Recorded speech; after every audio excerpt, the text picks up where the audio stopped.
Hello à tous, c'est Audrey la Boulette, j'espère que vous allez bien. Aujourd'hui je vous retrouve dans une nouvelle vidéo qui va parler de mariage et surtout de mariage 2020. Dans ma précédente vidéo, j'ai laissé la parole à une mariée de 2020 qui a souhaité décaler son mariage en 2022.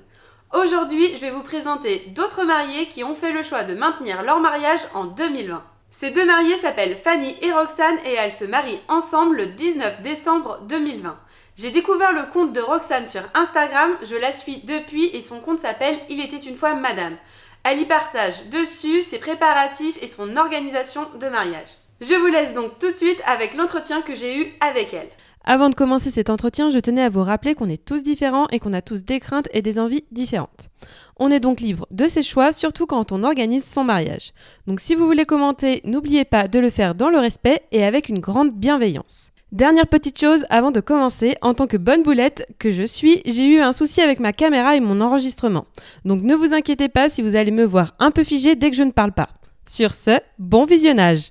Salut Roxane et Fanny, merci d'avoir accepté de parler avec moi dans ma chaîne YouTube. Alors avant de commencer pour parler de votre mariage, est-ce que vous pouvez toutes les deux vous présenter? Oui, donc salut Audrey.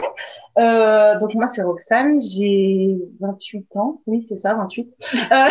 Non, t'as eu 29. J'ai eu 29. Ah, voilà. J'ai eu 29. Non, mais on peut s'enlever une année, ça fait jamais de mal. Ouais, voilà. Surtout en ce moment. C'est une année qui compte, voilà. on va dire. Du coup, j'ai 29 ans et j'habite à Annecy. Voilà. Donc moi c'est Fanny, bonjour Audrey. Salut. J'ai 29 ans aussi, puisqu'on est de la même année. Voilà. Et donc on habite ensemble à Annecy. Très bien. Et du coup, vous savez combien de temps que vous êtes ensemble?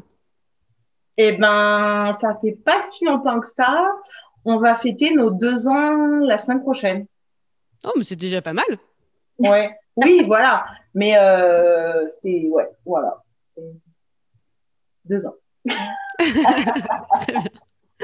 Du coup, je vous ai invité parce que vous faites partie de la team Mariée 2020.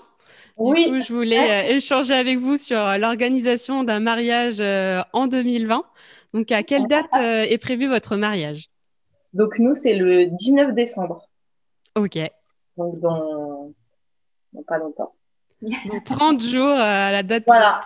31 jours même à la date où on enregistre cette petite vidéo. Exactement. Du coup, comment ça s'est passé, les préparatifs de votre mariage? Vous l'avez anticipé en avance ou ça fait très peu de temps que vous l'avez prévu? Alors, on le prépare depuis 14 mois. D'accord. Un peu avant la demande. En sachant, oui, en fait, on a commencé les préparatifs avant la demande officielle.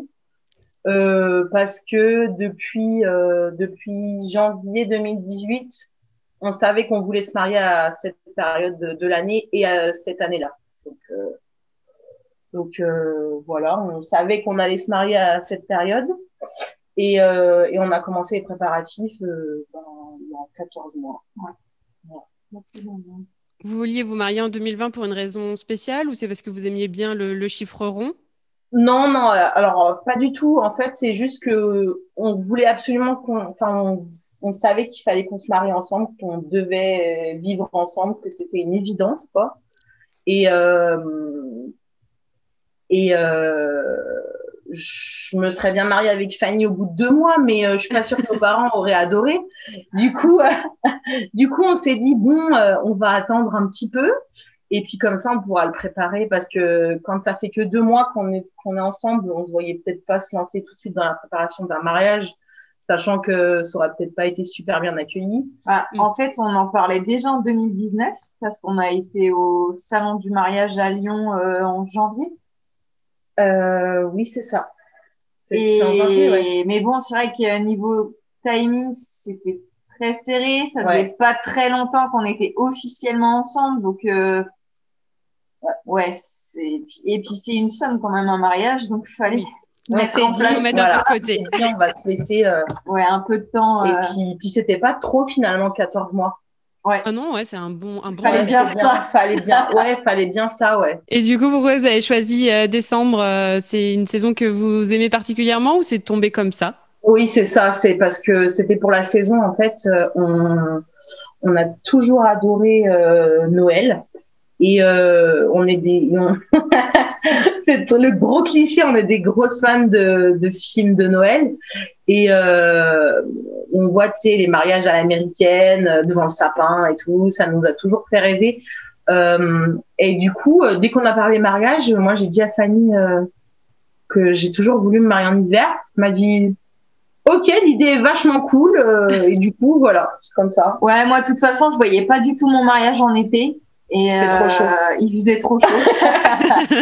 Et puis le printemps, voilà. Mais c'est vrai que ouais, les fêtes de fin d'année, il y a une magie dans l'air. Ouais, il y a une magie dans l'air et ouais, on avait envie de ce côté-là, chaleureux, convivial. Ouais, exactement. Non, c'est vrai que c'est chouette. J'ai jamais participé à un mariage d'hiver, mais je trouve que décembre avec les fêtes de fin d'année, ça peut faire un truc super chouette comme mariage. Et du coup, on a choisi le 19 parce qu'en fait, au début, on était on était donc parti sur le 24, carrément le 24. Sauf qu'en fait, avec un petit sondage auprès de nos invités et auprès de certains prestataires. C'était pas possible parce que les traiteurs le 24 décembre c'est compliqué, enfin tout est beaucoup plus compliqué, les invités pareil, tout est plus cher aussi, on peut comprendre puisque c'est une fête de famille. Du coup on s'est dit le premier samedi, enfin le dernier samedi du coup avant Noël, et c'est tombé le 19 et au final il s'avère que c'est un chiffre porte-chance dans nos familles et on le savait pas et du coup c'est encore plus fort, quoi. Ouais, plus symbolique, ouais. Du coup, quel type de mariage vous vouliez organiser au départ, avant qu'il y ait le Covid? Est-ce que c'était un grand mariage? Est-ce que c'était un grand mariage, beaucoup d'invités, beaucoup de prestataires? Alors, pas mal de prestataires. Par contre, chérie, vas-y, parle si tu veux. En termes d'invités, on était 70 environ. 70 au d'honneur et une soixantaine au repas. D'accord. C'était pas un mariage énorme, mais voilà. Ça commence à faire quand même.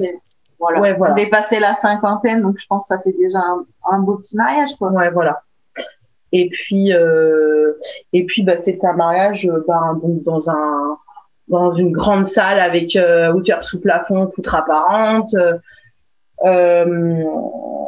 Avec un DJ, des jeux de lumière, pas des jeux de lumière comme on peut faire dans les balles, mais tu sais les spots contre les murs pour faire une petite qui donne de la lumière, du cachet. Des tables rondes, des belles chaises, enfin le mariage en fait qu'on avait toujours eu en tête. Ouais, en fait, ouais, c'est surtout ça. On avait prévu une forêt de sapins dans la salle, donc de vrais sapins avec notre fleuriste.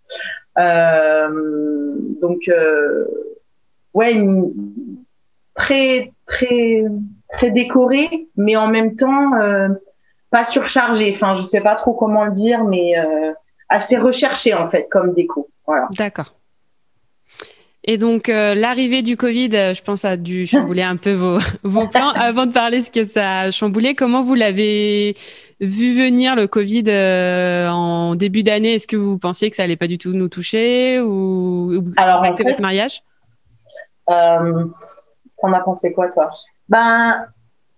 Pour le coup, au début, je pense qu'on voyait ça tellement loin que on s'est dit c'est bon, d'ici là, on n'aura plus de problème, les choses vont rentrer dans l'ordre et tout ça. Puis on a vu le premier confinement, on s'est dit mince, mais bon, là encore ça paraissait loin, donc c'est vrai que on a commencé à s'inquiéter vraiment cet été. Ouais, quand on a vu la deuxième vague arriver et les cas augmenter et qu'on a vu que le gouvernement commençait à s'affoler à nouveau, on s'est dit là ça pue. Ouais, c'est pas bon pour nous, quoi. Voilà. Et du coup, donc là pour l'instant vous tout dit que vous pourrez faire votre mariage, mais vous avez dû adapter le nombre d'invités, le nombre d'actions. En fait, on a dû absolument tout changer. C'est-à-dire que à la base on était 60 dans un domaine, une salle, voilà, et au final on sera 16 dans un chalet. Ok. Donc, voilà. Le côté un peu chaleureux quand même. Oui, voilà. En fait, du coup il a fallu réagir très vite. parce que on a changé l'organisation il y a 2 semaines seulement. Donc jusqu'à présent, on y croyait, on y croyait, on y croyait. Ça n'a pas été facile, vraiment, vraiment pas. On a voulu tenir bon jusqu'au bout, et puis on n'a pas eu le choix à un moment de se dire de toute façon on n'avait plus de lieu, donc il fallait qu'on s'adapte. La salle nous a appelé en nous disant voilà, c'est cuit, donc il faut changer. Et du coup on a changé, et voilà, on a dû prévenir tous les invités, les invités qui pouvaient pas participer, parce que forcément quand on passe de 60 à 16, il faut faire un choix, quoi. Ouais, on a du coup gardé nos parents, bien sûr, nos témoins et nos demoiselles d'honneur. D'accord. Voilà. En fait, on a épuré à fond les invités, garder vraiment le noyau le plus proche, qui était là depuis le début pour le mariage, et voilà. Du coup, est-ce que vous comptez faire une autre fête plus tard avec tous les invités, ou finalement vous êtes mariés et du coup en fait vous aurez tourné la page? En fait, là-dessus on sait pas encore, parce qu'on verra comment on le vit le jour J. En fait, quoi qu'il en soit, ce sera pas un remariage. Ouais, ce sera pas notre mariage. Mais voilà, on pense faire une fête peut-être pour se retrouver avec les personnes qu'on avait prévu d'inviter, histoire de fêter ça, de passer un bon moment et tout ça. Mais ce sera beaucoup moins formel, en fait. Mais ouais, voilà. Et puis on n'a pas du tout envie de se non. de se remettre la pression des préparatifs. Et en fait, on va avoir un vidéaste, comme ça par la suite on pourra revisionner le film du jour J avec nos invités qui étaient censés être là. Et ça, c'est un prestataire qu'on a pris récemment, parce qu'on s'est rendu compte que finalement c'était que les images vivantes, vraiment c'était un souvenir, surtout en ce moment, ouais. Et au final, quand on a changé de plan, on a appliqué le plan B. On s'est dit finalement c'est une super bonne idée qu'on a eu de prendre un vidéaste, parce que on a super bien fait, parce que on pourra partager ça quand même avec ceux qui étaient pas là, quoi. Ouais, c'est ça. Oui, ça fait des vrais souvenirs, on se rend compte de l'ambiance. En plus des photos, voilà. Du coup, dans votre plan B, quels sont les prestataires que vous avez dû mettre de côté, et vous avez engagé un vidéaste en plus, mais est-ce qu'il y a d'autres prestataires que vous avez pris en plus? En plus, non. Par contre, en moins, du coup, on n'a plus de guitariste. On avait un guitariste normalement pour notre cérémonie laïque. Du coup, on le prend pas. Pourtant, on fait la cérémonie laïque, mais vu que on va être 16 dans le chalet, on voulait quand même minimiser les risques, et le faire venir de loin pour 1 heure de prestation. Parce que du coup le lieu est plus loin que notre salle initiale, parce qu'on n'a pas trouvé plus près. Et donc le guitariste et le DJ. Du coup on n'a plus de DJ non plus. Oui, ce qui est un peu logique. Voilà. Pour le coup. Du coup on fera la bonne vieille playlist, et puis les enceintes et voilà. Ça suffira pour danser quand même. Voilà, on s'adapte. De toute façon c'est le mot de l'année. Ça. On s'adapte. Et du coup, comment ça s'est passé, les échanges avec les prestataires que vous avez dû annuler? Même votre salle, du coup, c'est votre salle qui vous a annulé directement la oui. date? En fait, ils l'ont annulé, et du coup, ils nous ont remboursé la compte. Donc ça, on a eu vraiment énormément de chance, parce que je sais que c'est pas le cas pour tout le monde. En fait, c'est vrai que ça a été perçu de façon bienveillante par tous les prestataires. Vraiment.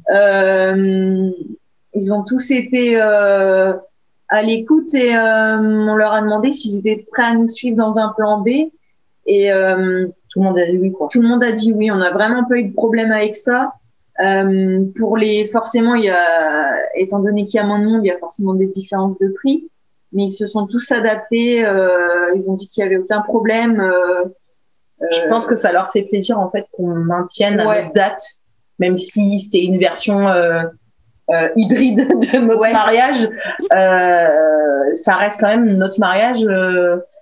et on a quand même réussi à conserver du coup l'essence de notre mariage. Donc en fait, tout ce qui a été prévu aura lieu. Donc ça, c'est vraiment quelque chose qu'on voulait garder. On voulait pas non plus tout mettre à la poubelle, quoi. Oui. Voilà. Donc il y aura peut-être la forêt de sapin un petit peu. Et ben en fait, la forêt, elle sera dehors. Exactement, c'est pratique.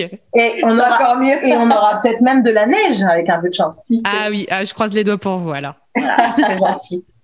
Du coup, ce changement de mariage, ce mariage hybride va pas forcément vous coûter plus cher que vous pensiez au départ, parce que je vois qu'il y a pas mal de mariés qui ont leur plan B vu exploser leur budget. Vous, c'est pas forcément le cas. Non, c'est pas le cas. Là-dessus encore, on a énormément de chance. Je pense que vraiment, vraiment dans ce plan B, on a beaucoup de chance parce que, ok, on doit tout changer et c'est plus contraignant.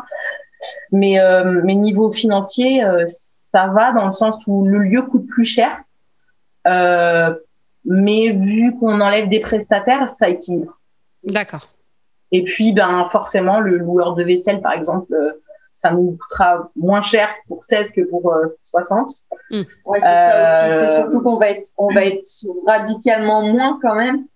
C'est vrai qu'il y a beaucoup de mariés, ils ont vu leur budget exploser parce qu'ils ont dû s'adapter. Ils ont dû adapter un lieu en fonction du nombre de personnes qu'ils étaient et ils ont dû c'est vrai que nous c'est quelque chose qu'on a vu à la baisse du coup le nombre de personnes parce que en plus c'est vrai que vu le contexte on s'est dit qu'on voulait pas prendre cette responsabilité là surtout vu la seconde vague, et c'est vrai que la première vague, ça nous paraissait lointain en fait. Mais là, on voit de plus en plus de nos proches qui sont touchés par le Covid, et du coup, on veut vraiment pas prendre la responsabilité que quelqu'un de nos proches soit malade. C'est pour ça qu'on a réduit aussi le nombre pour limiter les risques. Oui, parce que déjà, on n'aurait pas pu de toute façon avec 60. Quoi qu'il en soit. C'était sûr, il a fallu faire le deuil. Et parce que c'est quelque chose qu'on prépare depuis 14 mois, donc c'est pas facile à vivre de se dire un mois avant que voilà. On fait vraiment le deuil on sait que ça arrivera pas, quoi. On l'a pas du tout reporté à un autre moment. Ça arrivera pas. Comme il était prévu, il arrivera pas.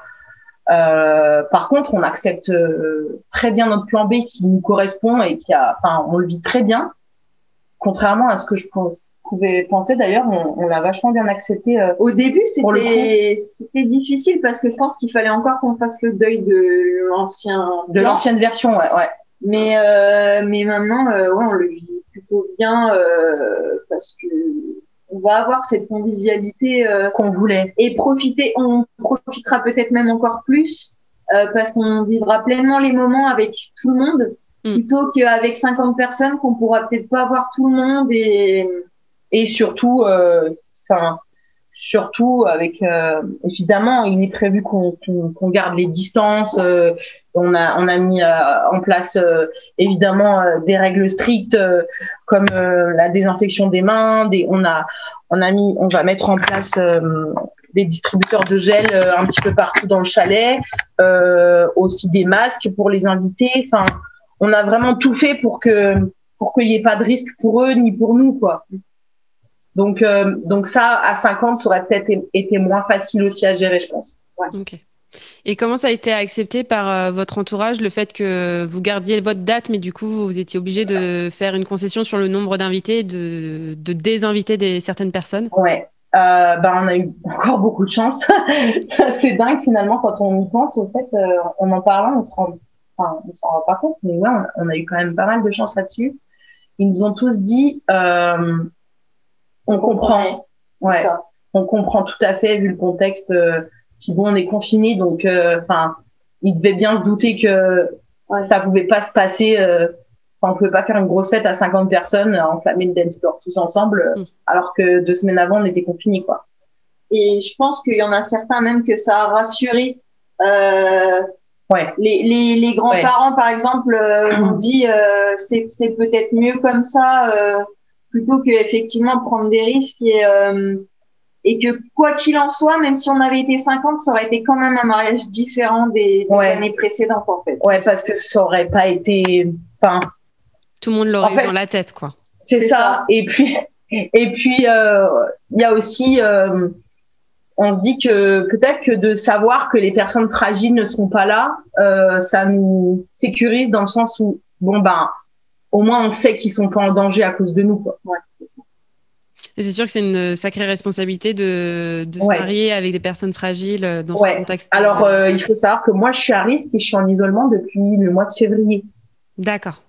Donc raison de plus pour faire encore plus attention. Voilà. Ouais. Je suis asthmatique et donc de naissance et du coup oui voilà. Enfin, il faut que je fasse très attention au virus et du coup ben ça nous a aussi conforté dans notre choix, je pense. Ouais. Non, c'est chouette que même votre entourage vous a un peu aidé. C'est peut-être aussi pour ça que vous l'avez bien vécu, ce changement de plan. Vous n'avez pas une grosse pression. Vous n'avez pas trop d'invités qui vous ont écrit en mode vous faites quoi, vous faites quoi, vous faites quoi. Parce que je vois beaucoup sur les réseaux sociaux que des mariés se plaignent de ça, de devoir répondre à tous leurs invités. Eh ben, bizarrement non. Mais alors nous, ce qui a été très étrange, c'est qu'on l'a mal vécu, qu'on nous écrive pas. Ah, c'était l'inverse. Ouais. On s'est dit purée, enfin tout le monde s'en fout quoi. Alors que non, c'est juste que je pense que cette année, elle est très très différente c'est une année vraiment particulière, ouais, c'est ça. C'est ça. Et du coup, eh ben, les gens ils disaient peut-être comme nous que c'était loin décembre et que du coup, on avait le temps de voir venir. Et là, vu qu'on a pris la décision de changer au début novembre, et ben peut-être que ça serait arrivé maintenant, les messages, peut-être. Vous aurez peut-être dit maintenant, vous faites quoi? Et en fait, on n'aura pas laissé l'occasion du tout. Alors du coup, dans vos préparatifs qui arrivent dans un mois maintenant, est-ce qu'il vous reste beaucoup de choses? Est-ce que vous sentez la pression monter? Est-ce que c'est la pression du mariage ou est-ce que c'est la pression de savoir si tout va pouvoir bien se dérouler? Alors, il nous reste beaucoup de choses à faire, surtout que je n'ai pas ma robe. D'accord. J'ai pas encore pu récupérer ma robe puisque j'avais rendez-vous et le confinement est tombé. Donc ma robe, pareil, les retouches, je ne les ai pas vues. Ah oui, ça va être un peu en dernière minute la grosse course. Fanny non plus n'a pas sa tenue, donc pareil, à cause du confinement. On n'a pas non plus les alliances. D'accord. Parce que le bijoutier est tombé malade à il Covid, justement. Voilà. Du coup, bah, on les aura à temps, ça, y a pas de problème. C'est aussi peut-être l'avantage d'avoir pris un bijoutier indépendant, qui du coup continue de travailler dans son atelier les portes fermées. Voilà.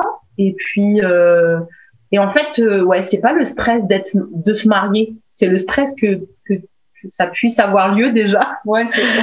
Et puis le stress de se dire est-ce que tout va se passer, enfin tout va bien se passer quoi. Ouais. C'est vraiment un stress supplémentaire que moi je n'ai pas connu. Ouais, c'est ça. Ouais, en fait, on aurait vraiment aimé avoir le stress de on va se marier dans 30 jours, tu te rends compte? Mais en fait, non, on se dit est-ce qu'on va pouvoir se marier dans 30 jours? C'est vrai qu'il y a un peu le côté cette année, on a un peu le côté joie des préparatifs qui a été un peu éteint par cette tension sociale liée à la pandémie. Et c'est vrai que on a un peu cette amertume là de se dire qu'on n'a pas vécu nos préparatifs pleinement comme on aurait dû les vivre si ça avait été une année oui, parce que normal en fait. Parce que le virus est arrivé très très tôt en fait dans nos préparatifs. Donc en fait, on a vécu tous nos préparatifs avec le virus.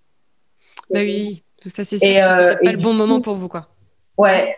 Et du coup, mais bizarrement, à aucun moment on s'est dit on reporte. Déjà parce qu'on n'avait pas envie. Et puis, et puis on avait envie de se marier, c'était notre année et puis c'est tout. Et puis parce qu'on s'était dit voilà au début on s'était dit bah d'ici là et puis tout le monde nous disait oh mais vous inquiétez pas. Ouais, au début notre peur elle était pas légitime. Tout le monde me dit, ah, vous inquiétez pas, d'ici le mois de décembre, ça va aller, ce sera fini. Intérieurement, j'avais toujours un doute. Finalement, il s'est avéré, voilà. Mais oui, au début, c'était pas forcément légitime et du coup, bon, on s'est pas inquiété plus que ça. En fait, c'est vrai qu'on est passé de la phrase c'est pas grave, c'est dans longtemps à la phrase on peut annuler une semaine avant. C'est ça. Ouais. Et en fait, on s'est pas dit à aucun moment on s'est dit qu'on allait reporter parce que au début ça nous paraissait lointain et plus on se rapproche et plus on se dit finalement si on reporte, bah qu'est-ce qui nous dit que ça sera pas pareil l'année prochaine. Finalement maintenant l'aspect normal, on sait pas quand est-ce qu'on va le retrouver et si on va le retrouver en fait. Donc, et du coup, oui, on s'est dit de toute façon, il faut s'adapter. Si on le reporte, qui sait ce qui va encore nous tomber dessus l'année prochaine, on sait jamais. Et on est des personnes optimistes, mais justement, on veut vivre maintenant en fait, et on n'a pas envie d'attendre un mieux parce qu'on sait pas si on aura un. On sait pas ce qui peut se passer dans la vie, on peut pas savoir. Du coup, on veut le faire maintenant et voilà. On veut être mariés à la fin de cette année. Mais vous serez mariés quoi qu'il arrive, j'en suis certaine. Voilà.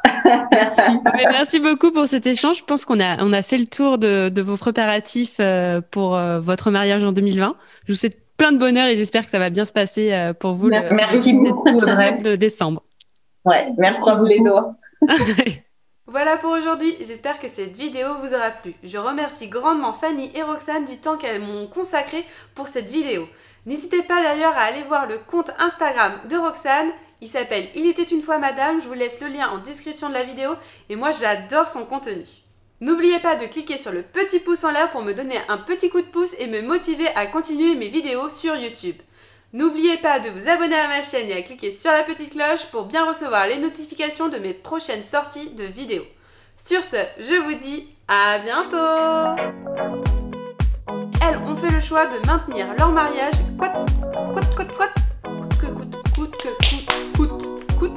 de maintenir leur mariage coûte que coûte. Ah, j'arrive pas à le dire. Description. Ah, mais je galère, hein.